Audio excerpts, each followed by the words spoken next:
नमस्कार, आप देख रहे हैं जवाब तो देना पड़ेगा और आपके साथ में विजेंद्र सोलंकी। जरा सोचिए, जज्बातों को जब समझा ना पाए, दर्द जिसको जता सके ऐसा कोई नजर ना आए।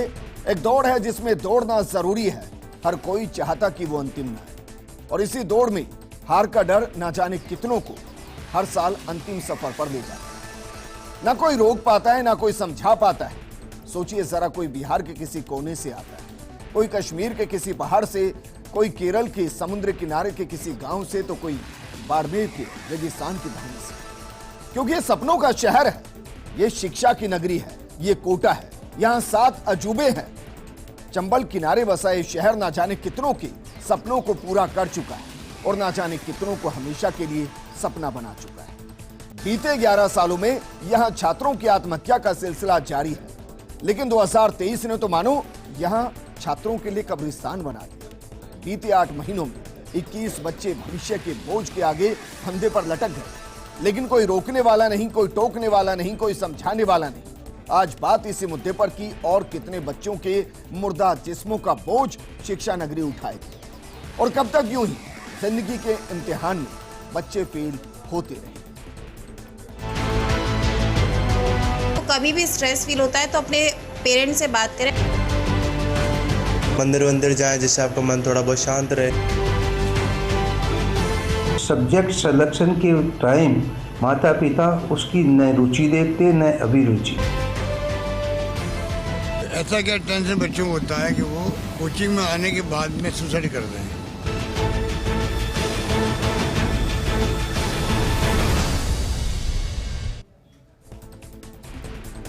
अब जरा सोचिए, वाकई में सवाल बड़ा है कि ऐसा क्या हो रहा है कि बच्चे इस तरीके से सुसाइड करने को मजबूर हो रहे हैं, और ये वाकई में एक गंभीर मुद्दा है। और ये सवाल हमेशा जहन में बना रहेगा कि क्या वाकई में कोई ये सोच नहीं पा रहा कि जब बच्चे ने खुद को पंखे से बांधा होगा, क्या एक बार भी नहीं सोचा होगा कि उसके मुर्दा जिस्म को पिता का कांधा होगा। मां रोते रोते कभी विश्वास नहीं कर पाई कि बेटा चला गया, खुद को वो कभी समझा नहीं पाई। और ये सुसाइड क्यों, इस मुद्दे पर बात करने के लिए हमारे साथ मौजूद हैं कांग्रेस नेता भरत मेघवाल जी, बीजेपी नेता मदन प्रजापत जी, मनोचिकित्सक डॉक्टर मनस्वी गौतम जी, और हमारे साथ कोचिंग शिक्षक दीपक सिंगल जी।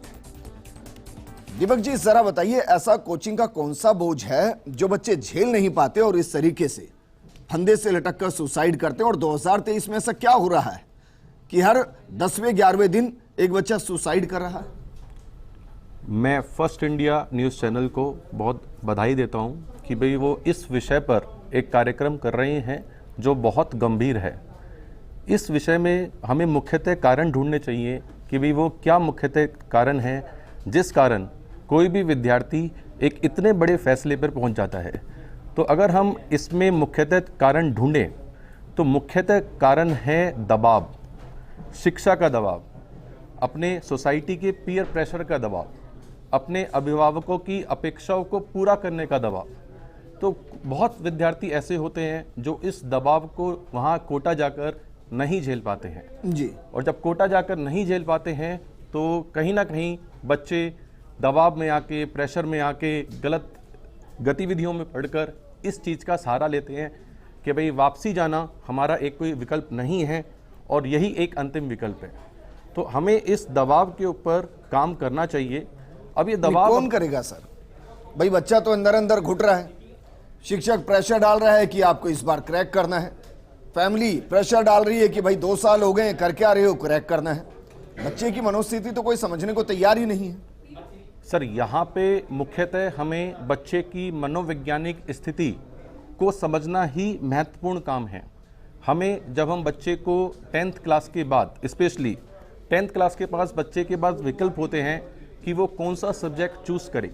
कई बच्चे साइंस चूज़ करते हैं, कई बच्चे कॉमर्स चूज़ करते हैं, लेकिन भारत में पूरी शिक्षा प्रणाली में ऐसी कोई व्यवस्था नहीं है जो इस बात को फाइंड आउट करके दे कि भाई आखिर बच्चे का इंटरेस्ट किस सब्जेक्ट में है, किस सब्जेक्ट में उसका इंक्लिनेशन है, किस सब्जेक्ट में वो अपने इंटरेस्ट के साथ उस सब्जेक्ट को पढ़ सकता है। जिसके अभाव में बच्चा क्या होता है, अपने दोस्तों के साथ कि भी मेरा दोस्त मैथ्स ले रहा है या इंजीनियरिंग की तैयारी कर रहा है तो मैं भी शुरू कर देता हूँ। पेरेंट्स के दबाव में, पेरेंट्स को ये लगता है कि भाई हमारे पड़ोसी में गुप्ता जी रहते हैं, उनका बच्चा IITian बना है, तो हमारा बच्चा क्यों IITian नहीं बनेगा। जी। हमें अपने बच्चे की काबिलियत पे, उसके कैलिबर पे उसको देखना चाहिए कि वो किस क्षेत्र में अच्छा कर सकता है। ऐसा नहीं। मनस्वी गौतम जी, ये कौन सी मनोदशा है और आप इसके लिए सबसे ज्यादा जिम्मेदार किसको मानते हैं? मैं उस बच्चे को नहीं मानता हूं, क्योंकि वो जब टूट चुका होता है तब वो इस स्थिति में पहुंच रहा होता है, और वो तब पहुंच रहा होता है जब उसको कोई समझ नहीं रहा होता है। तो आपके लिए इसके लिए सबसे बड़ा जिम्मेदार कौन है? और ये आत्महत्याएं नहीं है, ये मुझे हत्याएं लगती हैं कि इतना प्रेशर डाल दिया जाए कि बच्चा खुद ही लटक जाए। देखिए, इसमें कुछ चीज़ें हमको मूलभूत रूप से समझनी है। पहली बात कि जो 10वीं का हमारा जो पाठ्यक्रम है वो बहुत सरल है, और 11वीं 12वीं में आते ही अचानक से एक बहुत बड़ा पैराडाइम शिफ्ट होता है। जो साइंस 11th और 12th की है और जो बेसिक साइंस 10th की है, दोनों के बीच में एक बहुत बड़ा गैप है। जब 10th में कोई बच्चा अचानक से बहुत अच्छे मार्क्स ले आता है तो पेरेंट्स की एक्सपेक्टेशन बहुत राइज कर जाती हैं, और वो उसके ऊपर दबाव दबाते हैं कि अगर तुमने इतना अचीव कर लिया है तब तो तुम किसी भी ऊंचाई तक, शिखर तक जा सकते हो। और जब वो 11th के अंदर जब अचानक से उसको प्रेशर पड़ता है और वो उस चीज़ को नहीं कर पाता है, तो कहीं ना कहीं उस विफलता के बोझ में वो अकेला दबता है, क्योंकि और लोग तो उसको समझने के लिए तैयार नहीं है, झुकने के लिए तैयार नहीं है। पहली चीज़। दूसरी चीज़, आप बात कर रहे हैं कोटा की, और मैं बात करता हूँ कि कोटा और अन्य जगह घर पे रह के करने वाले विद्यार्थियों में एक सबसे बड़ी चीज़ है संबल। जो व्यक्ति घर पे रह कर के तैयारी कर रहा है, वो जब घर आता है तो कहीं ना कहीं माँ की गोद में सिर रख करके जब लेट जाता है, अपने भाई बहनों के साथ बैठ के 15-20 मिनट बातचीत करता है, कहीं ना कहीं मन का बोझ हल्का हो जाता है। जब वहाँ एकाकी वातावरण में केवल पढ़ाई और अगले दिन उठ के फिर पढ़ाई का सिलसिला है, वहाँ पे उसको कहीं ना कहीं एक आउटलेट और वेंटिलेशन चैनल नहीं मिल रहा है।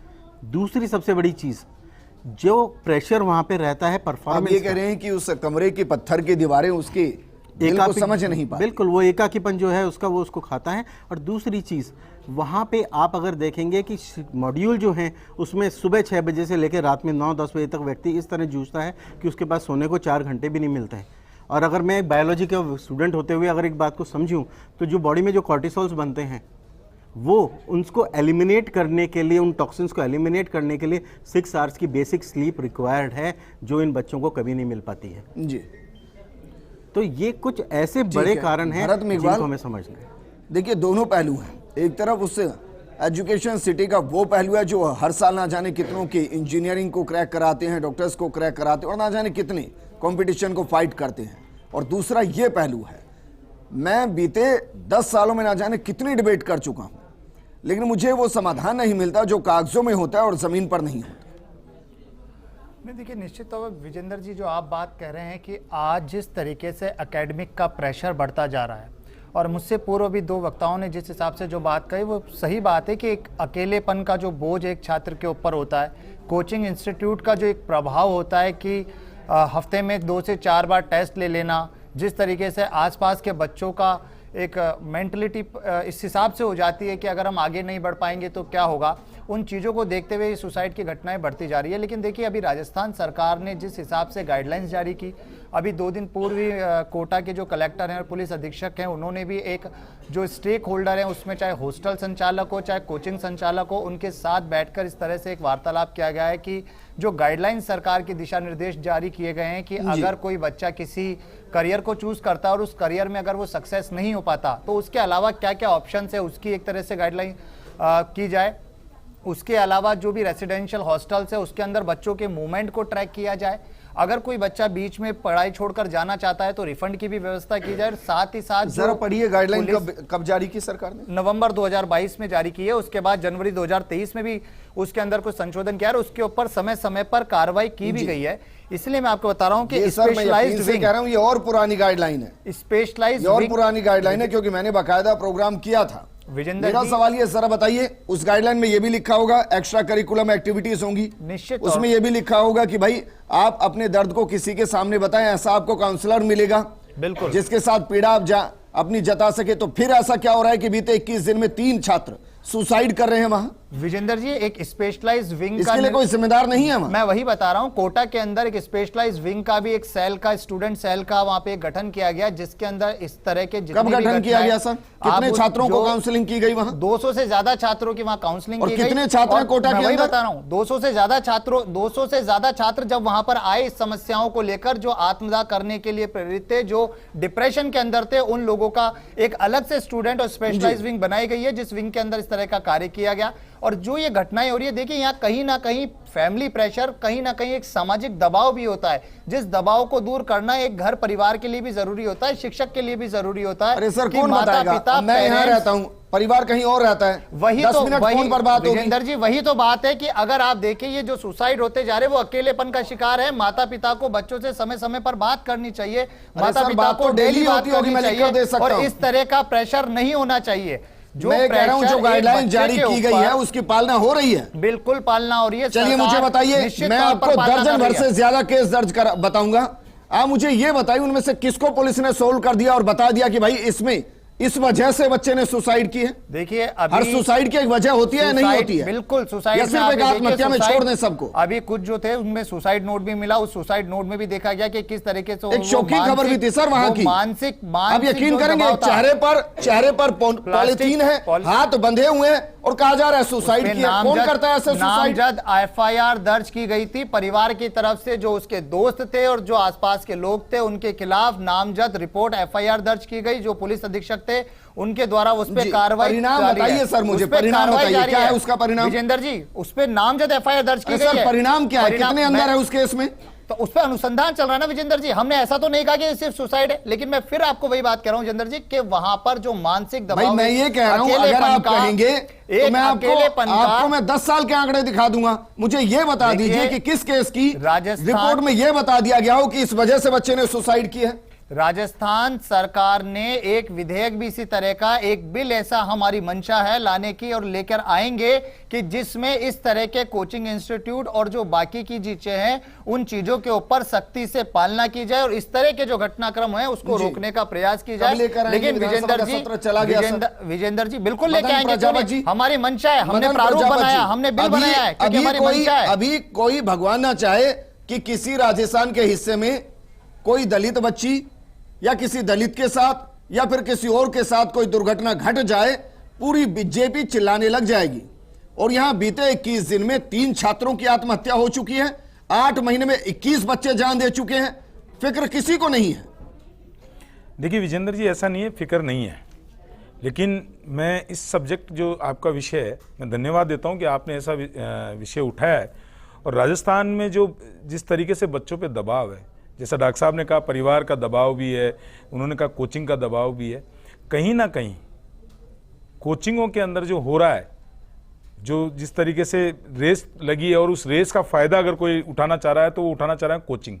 और कोचिंगों की जो कहीं ना कहीं देख रेख है या उनके ऊपर जो निगरानी है वो हम नहीं रख पा रहे हैं और उसका पूरा का पूरा फ़ायदा कोचिंगों के लिए। एक एक क्लास में 200, 250, 300 बच्चे पढ़ रहे हैं जी। इनका जो आपस में पढ़ने के बाद में क्या सिखाओगे आप? दूसरी चीज़, आप 8th क्लास के अंदर उसके ग्रेजुएशन के बाद में अगर किसी सब्जेक्ट की तैयारी करनी है उसको 8 या 9th में भेज देते हो आप, वो तब से दबाव डाल देते हो। सरकार की बात, ये राजनीति का विषय नहीं है, जैसा मेरे मित्र राजनीति की बात कर रहे हैं तो मैं राजनीति का विषय नहीं ले, लेकिन ईमानदारी से एक चीज़ आपको माननी पड़ेगी, वो ये माननी पड़ेगी कि सरकार की जिम्मेदारी इसमें कहीं ना कहीं होती है। और ये इसलिए होती है कि आपको वहाँ पे गाइडलाइन निकली हुई है कि कोचिंगों का आपका बराबर चेक होना चाहिए, आप काउंसलिंग करवाएं। और दूसरी चीज़ ये इस विषय की भी जांच होनी चाहिए कि कोटा के अंदर ही आत्महत्या सबसे ज़्यादा क्यों होती है। आपका सीकर भी इंस्टीट्यूट है, आपके दिल्ली भी IAS RAS की तैयारी होती है, लेकिन कोटा के अंदर ऐसी क्या स्थिति और परिस्थिति उत्पन्न होती है कि विद्यार्थी अपने आप आत्महत्या करने के लिए मजबूर हो जाता है। इसकी जाँच नहीं कराएंगे, ये कह रहे हैं हम अनुसंधान कर देंगे, हम बिल ला देंगे। पिछले 8 महीने में कितनी जांच कराई सर अपने दौर में? 21। देखिए कितनी जांच कराई आपने? देखिए विजेंद्र जी, जो भी जांच कराई होगी वो बिल्कुल सत्य के साथ में आप मेरे से ज्यादा जानते हैं उस विषय के अंदर। ये विषय जांच कराने या नहीं कराने ना कि सरकार को ये करना चाहिए, वो करना चाहिए, ये जरा डालिए 2012 के आंकड़े। विजेंद्र जी ये विषय 2012 से आंकड़े दिखा रहा हूं सर, आपकी सरकार आके चली गई इस दौर में।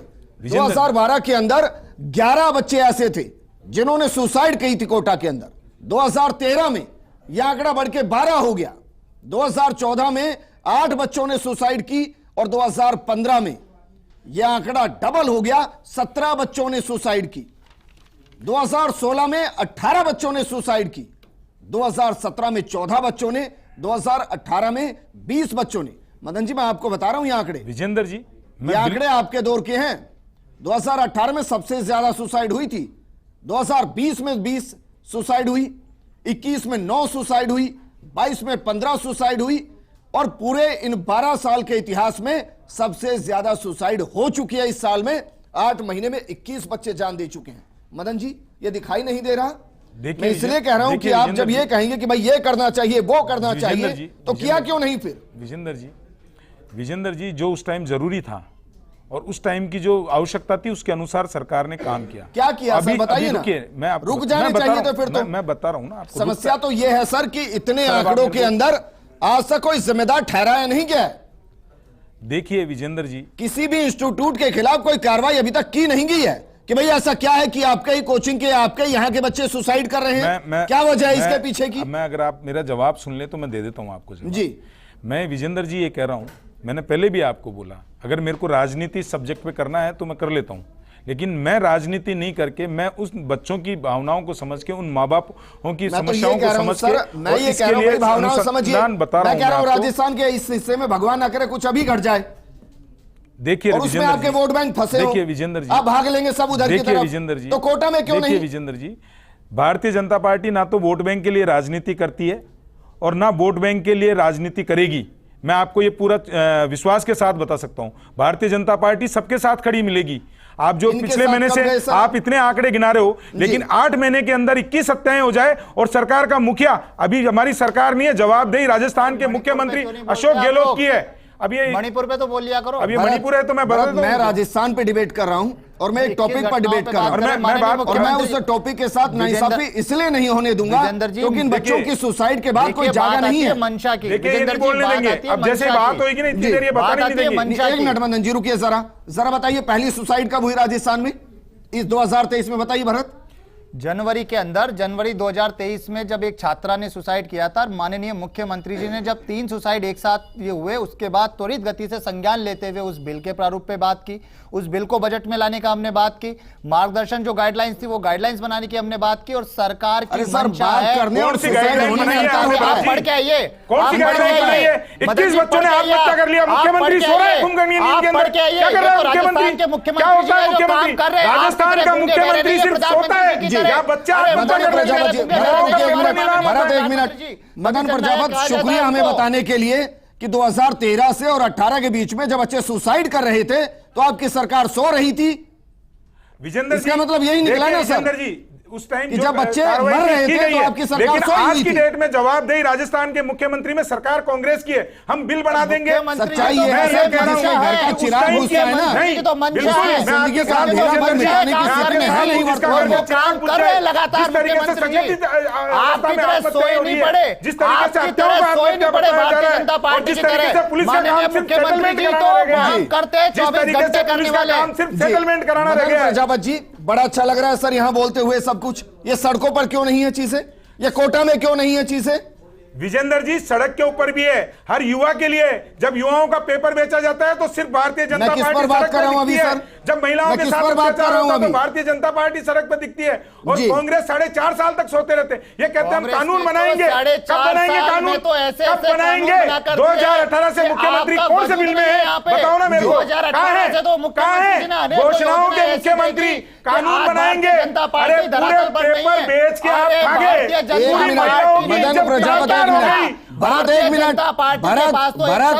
भरत टॉपिक से इधर ना जाऊंगा ना जाने दूंगा। रुक जाइए डॉक्टर मनस्वी गौतम जी, डॉक्टर मनस्वी गौतम जी, एक मिनट मदन जी, एक मिनट भरत, एक मिनट।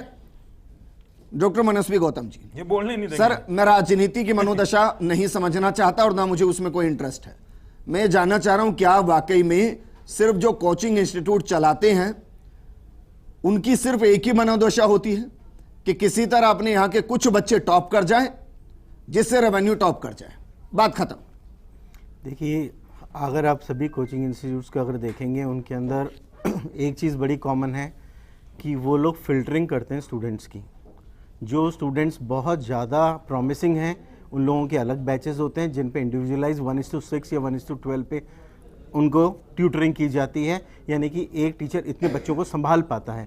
और बाकी बच्चे जो हैं वो एक जनता की तरह और एक हर्ड की तरह, जैसे हम कहते हैं भेड़ की तरह बैठे हैं। 250-300 एक बच्चे कक्षा में हैं, टीचर उनको पढ़ा के चला जा रहा है। प्रश्न हो तो भाई पूछ लेना, बाद में मैं बता दूंगा, पर उसको क्या समझ आया क्या नहीं आया उसके बारे में किसी जानकारी नहीं है।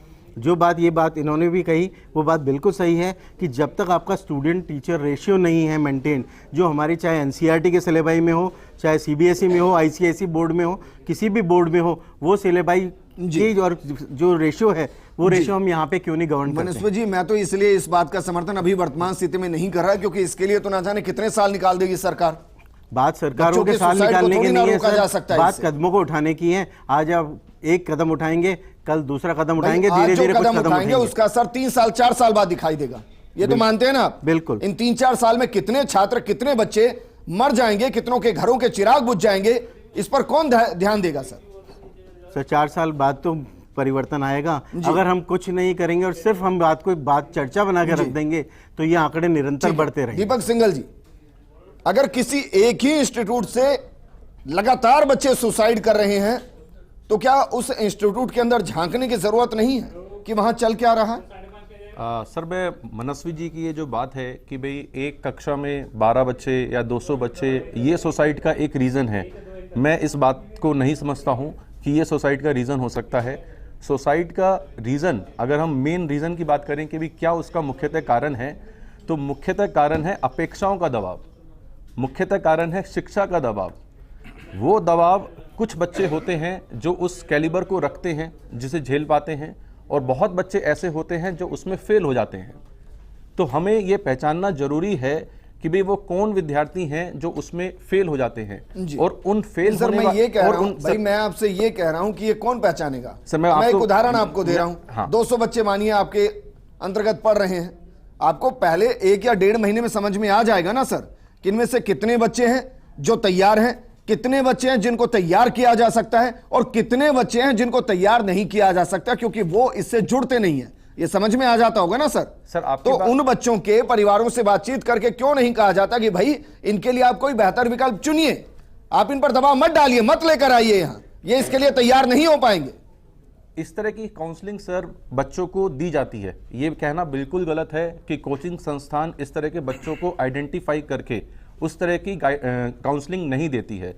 कोचिंग संस्थान स्टूडेंट्स को काउंसलिंग देती है बच्चों के मार्क्स के आधार पर, बच्चों के रैंक्स के आधार पर, उनका होमवर्क कट डाउन करना, उनको बेसिक लेवल की चीज़ें कराना। अब ठीक है, कोई बच्चा मान लीजिए जेई की प्रिपरेशन नहीं कर पा रहा है या उसका लोड नहीं ले पा रहा है, तो लेकिन उसका लेवल अप करने के लिए एनसीईआरटी की बुक्स हैं, अदर टेक्स्ट बुक हैं जो बच्चे को कराई जाती हैं, और तरह तरह की। क्यों कर रहे हैं फिर बच्चे जब इतना कुछ है? तो सर देखिए, सुसाइड का आप मुख्यतः कारण अगर सिर्फ और सिर्फ हम ये माने कि वो पढ़ाई एक रीज़न नहीं है। जैसे हमने कहा, अभी हमारे मित्र ने कहा कि भाई हमने एक गवर्निंग काउंसलिंग बनाई जिसके पास 200 बच्चे आए जो सुसाइड करने के मूड में थे। अब सुसाइड करने का कोई मूड नहीं होता भाई, जो कोचा सर मैं नहीं मानता इसको, मैं इसलिए नहीं मानता क्योंकि वो एक क्षणिक विचारधारा है। यूजुअली सुसाइड हम सर देखिए 2 तरह के सुसाइड्स होते हैं, एक प्लान्ड सुसाइड होता है और एक एक्सीडेंटल सुसाइड होता है। प्लान्ड सुसाइड जो होते हैं उसमें पहले से बच्चा इंडिकेशंस देता है, कुछ साइंस देता है जिसको हमें समझना होता है, जिसे हमें पहचानना होता है और उस पर टाइम पे एक्ट करना होता है।